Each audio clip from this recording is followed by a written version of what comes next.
And it was getting to the stage where, and I was always described as a Welsh comedian, but at the same time there was a guy called Rod Gilbert who you'll have come across, who really was Welsh, and the two of us were starting. Is he though? Well, as far as is he? I tell you what, if he's doing it as an act, he's done it really bloody well. That's like an entire lifetime. So that was the other problem. I was meeting real Welsh comedians, and I started to feel like I was sort of somehow stealing a living from them by because Rod used to say we would often be on the same bill, because when you're starting out, there's a lot of like newcomer competitions and stuff.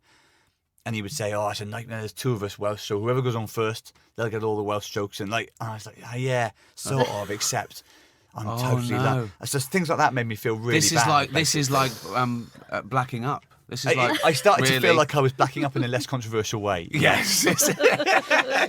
So blacking up was my next idea, actually, but I didn't do that for as long. Was there anyone who knew that you were putting on an accent? Well, I would sometimes tell promoters, like people that were running the gigs and stuff, I would tell them confidentially, because or basically anyone asking, sidle up to them and go, "I'm not Welsh." Yeah. Sorry? Yeah. I'm not Welsh. It was like, hey, people need to come out eventually. You need to. All these people have bought tickets. That was the trouble. Yeah. I had a network of close friends. Boo! And family He's who not knew. even Welsh. That was the heckle I dreaded. Yeah. The English prick.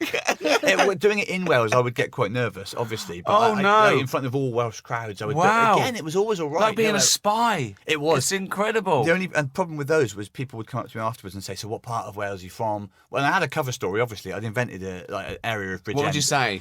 Bridgend, because I'd spent quite a bit of time there in my childhood, but then occasionally... Oh, where'd you go to school, I'd say? It would be stuff like that, and I had one, it was something or other. At the time, I had a whole fake CV, but then sometimes they'd say... I remember one time saying, a bloke called my bluff, saying, do you still go to, like, O'Neill's or some pub? And I said, yeah, sometimes. And he went, that's funny, it burned down. I was like, oh my God. Right, I'm leaving quite fast. This is like Marathon Man. It really is. It was becoming more and more stressful. What are you, German? It's like, hold on, steady on. Okay, I'm not really Welsh. It was like that, or that film Argo, where they're all given fake Canadian. Oh, yeah. And it's like, right, your name is Tony, you grew up in... I was having to learn more and more fake biographical facts to sustain Or this. the end of The Great Escape, when he says thank you in English. Yeah, I was conscious that any slip could be the end of my life. So I started thinking, maybe this isn't... And again, I'd never planned it to be a lifelong thing, because I didn't... When you're starting stand-up, you've got no idea if it'll even work out. But I was starting to do longer and longer shows, being on TV more. It's getting like a bigger and bigger deal, isn't it? It was a far more exhausting effort to keep it going than I ever imagined. And the stupid thing was, it wasn't even that different from my real voice. Like, when I went Did you dream in Welsh?